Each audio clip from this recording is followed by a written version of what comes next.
Dobrodošli natrag, prijatelji moji. U prošlom videu smo napravili ovu navigaciju gore, a danas ćemo dodati naslovnu sliku. Izgledat će nešto kao ovo ovdje. Idemo pravac na posao. Prvo što moramo napraviti je umjesto ovog headera ovdje, ovo će biti div. I ovdje dolje će isto biti div, znači moramo zatvoriti taj div. I sad prije diva ćemo staviti da bude header. Header. Ovo ćemo izrezati. I sve ćemo označiti i stisnuti tab da nam prebaci sve u desno. I nemojmo zaboraviti, sada moramo i zatvoriti header ovdje. Tako, sad imamo zatvoreni header. Zašto smo to morali napraviti, sad ću vam pokazati. Sad kad odemo u stranicu, osvježimo, provjerimo, vidimo, kad spustimo ovo ovdje, vidimo da visina HTML-a je 78 piksela. Mi želimo da visina bude 100%, znači da cijelu stranicu obuhvaća HTML. To je jako bitno, zato ćemo staviti pozadinsku sliku kasnije za naš header, sada što smo dodali nove header elemente, znači za ovo ovdje.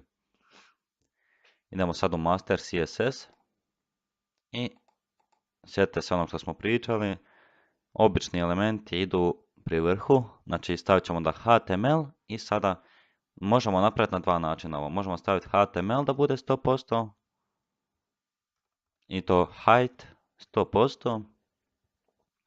I onda možemo dolje isto staviti body da i on bude 100% svog roditelja.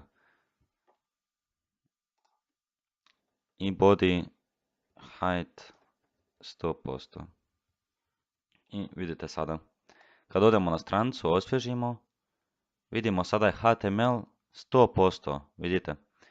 A body je sad isto 100%, znači zauzima cijelu visinu stranice. A šta sam mislio sa visinu roditelja? Znači, body se nalazi unutar HTML-a. I ako njemu stavimo da je njegova visina samo 50%, bodyova visina će biti 100% od roditelja. Vidite što mislim sad. HTML je 50%, a body, iako smo stavili 100%, on može samo biti visok toliko koliko je njegov roditelj visok. Zato moramo staviti i HTML i body na 100%. Sada možemo to, kao što sam rekao, napraviti na ovaj način, da napravimo selektor i onda svojstvo, ili možemo izbrisati ovo ovdje i u jednoj crti iza HTML-a staviti body. Postižemo isti rezultat. Znači i na HTML i na body sada će biti primijenjen height 100%. Sada šta nam sljedeće treba? Kad uđemo u indeks vidimo imamo, samo sekund, ovdje imamo HTML, onda imamo body i sljedeće što moramo staviti da bude 100% je obuhvatač. Idemo sad znači staviti obuhvatač. Njega ćemo staviti ovdje. Obuhvatač. Vidičaste zagrade. Height 100%. Točka zarez. Sada će i on zauzimati prostor. Cijelu visinu stranice vidite. A sad šta nam još treba? Treba nam da ovaj header zauzima isto cijelu visinu. Jer na njega ćemo staviti sliku. Sad ću vam pokazati kako ćemo to napraviti. Samo odemo ovdje i stavit ćemo header. Isto height 100%.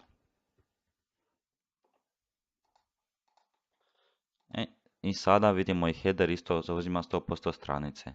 Sljedeće što trebamo je nabaviti sliku za pozadinu. Ja sam ju već skinio. Sa jedne dobre stranice samo upišite pexels.com i ovdje su vam sve slike besplatne, znači nemaju copyright, nemaju autorska prava, možete koristiti sve besplatno. I ovdje sam samo upisao kompjuter. I samo da nađem onu svoju sliku, ja sam odabrao ovu sliku, samo stisnete ovdje free download i ja sam skinio original size. I stisnete samo download. Pošto ja to već imam, u mom ovdje, u image, vidite ovdje background, tam je slika već tu. Sada na šta moramo paziti? Naš CSS se nalazi u CSS mapi. Master CSS je ovdje. A slika u img mapi, background. I sad idemo pokušati, samo sekund, slučajno sam otvorio svoj program za snimanje zaslona. Sada idemo staviti headeru, background, možete sigurno pogoditi, image i onda stavimo URL i sad kad bi probali staviti put do naše slike ovako, znači nalazi se u folderu image, stavimo img, crta i stavimo background.jpeg. Stavimo Ctrl Save, odemo na stranicu, na našu stranicu osvježimo i vidimo ništa se ne događa. Zato jer mi trenutačno se nalazimo u CSS folderu. Moramo se prvo vratiti u naš prijašnji folder gdje se nalazi mapa od slike, a to ćemo napraviti sa točka i ova kosa crta. To govori CSS-u da se vratimo jednu destinaciju unazad, znači iz CSS-a, sad smo u 9, sad smo u našem folderu, 9 je broj vida, ja tako da organiziram sebi. I sad ulazimo u img folder i unutar img foldera imamo ovu sliku ovdje. Dobro. Idemo sad Ctrl Save i pogledati na stranici kako to izgleda. Vidite, sada imamo pozadinsku sliku i koliko je visoka stranica, kao što vidite nemamo scroll bar vamo desno, ne možemo dolje ići ni gore. Sad imamo znači ovu sliku. Sad šta želimo? Vidjeli ste ovo puno je sad, ne vidimo cijelu sliku ovdje. Ako pogledate sliku vidite imamo ovdje ovo cvijeće, imamo ovo za čajevo, vamo kuhat, mislim nije za kuhat, ali za porcelanski, ne može se u tom kuhat logično. Sad šta vam želim reći, moramo napraviti da slika bude cijela na ovom našem zaslonu. Znači da se umanji. Kako ćemo to napraviti? Sa svojstvom background size.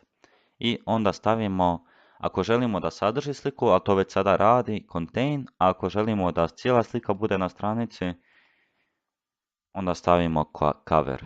I sad Ctrl S, odemo na stranicu, osvježimo i vidimo sad cijela slika je ovdje. Sad sljedeće što vam još želim pokazati, želimo neki tekst dodati ovdje. Zato jer ovako prazna slika je lijepa je ona, ali želimo nešto još reći našim korisnicima kad dođu na stranicu. Prvi utisak je bitan. Idemo sada kod index.html, ispod zaglavlja, znači to je ovdje, ispod zaglavlja. Vidite, ovaj div je zaglavlje i to je naša navigacija. Ispod nje napravit ćemo još jedan div i daćemo tom divu ID, ajmo reći prva poruka. Prva poruka i sad šta sam ja napravio, ja imam na svom atomu instaliran jedan package i on se zove emmet. I vidjeli ste, ja sam samo napisao div i id i on mi automatski ovo napravio. A evo, mi bi to morali ovako napraviti, samo napišemo div i ne treba nam class, nego id. I prva poruka. Tako, unutar prve poruke imati ćemo jedan header 1, znači najveći naslov i tu ćemo napisati učimo zajedno, ustičnik, a ovdje ćemo dolje napisati header 2, malo manji, pretplatite se za više sadržaja. Za više sadržaja, tako. Sad kad stisnemo Ctrl S i odemo na našu stranicu, vidimo tekst nam je tu sada. Sada šta bi volili da napravimo da tekst ne bude ovako gore u ćošku, nego da ga prebacimo negdje u sredinu, ovako ovdje da bude. To možemo napraviti tako što imamo sad ovaj ID prva poruka i prije nego što pređemo u CSS napravit ćemo još class, dodat ćemo klase ovim Ajmo napisati, stavit ćemo samo učimo zajedno i ovdje ćemo napisati class pretplatite se. Tako. Sad kad uđemo u master, ovo možda nisu najbolja imena za class, ali nema veze sada. Meni je bitno da ja vama objasnim i da vi shvatite.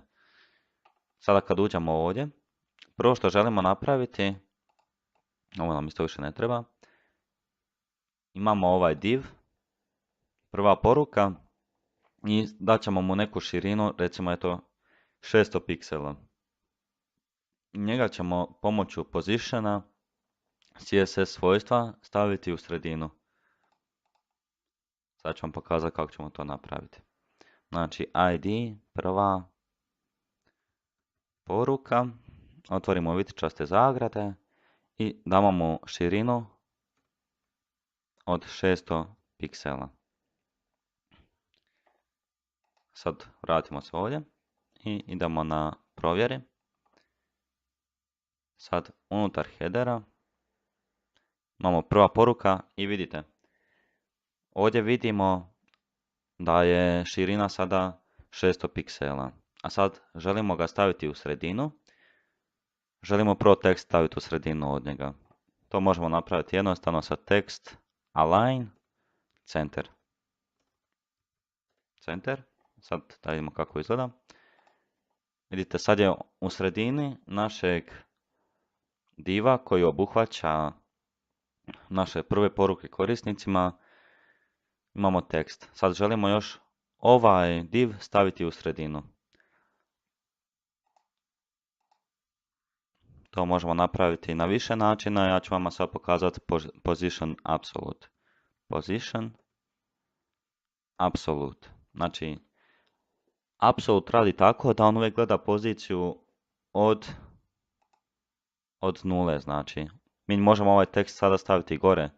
Znači, ako stavimo top, evo pokazat ću vam bolje na bottom, evo gledajte. Bottom 0 i left 0.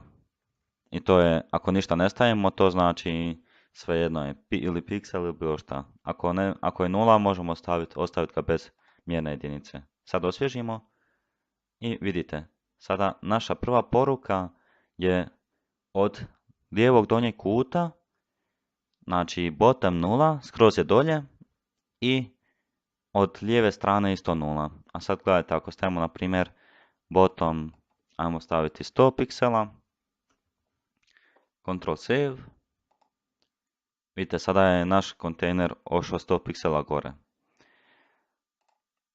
Valjda ste shvatili sad šta mislim. Sada šta ćemo napraviti je staviti ga top i stavit ćemo 50% i left 50%. Da nam bude ravno u sredini stranice. Dobro. I sada. Nije skroz u sredini, zato jer, sad ću vam pokazati. Uzmemo opet inspect element i uzmemo prva poruka. Ova gornja lijeva točka, ona je u sredini. Znači, kad gledamo, ovo je u sredini, ovdje gdje piše div prva poruka. Znači, evo ovdje, to je sredina. Ali, on gleda od te točke. Mi ako želimo da nam cijeli element, znači sve ovo bude u sredini, možemo još dati negativni margin left. Znači, i znamo da je on širok 600 piksela, mi ćemo staviti samo pola od toga, minus 300 piksela. I sad kad osvježimo, vidite, naša prva poruka, naš kontejner je ravno u sredini. Dobro, sad što nam još preostaje za napraviti jest uvećati malo ovaj tekst, dati mu neki drugi font i možda promijeniti boju. Idemo ovdje napisati, kako smo rekli, prvo je bilo učimo zajedno i stavit ćemo eto font size, nek bude 380% i sada mogli bi ovdje napisati font family sans serif, Ctrl save i vidimo sada 180 piksela je on, znači 380% od normalne veličine i on ima sada font sans serif.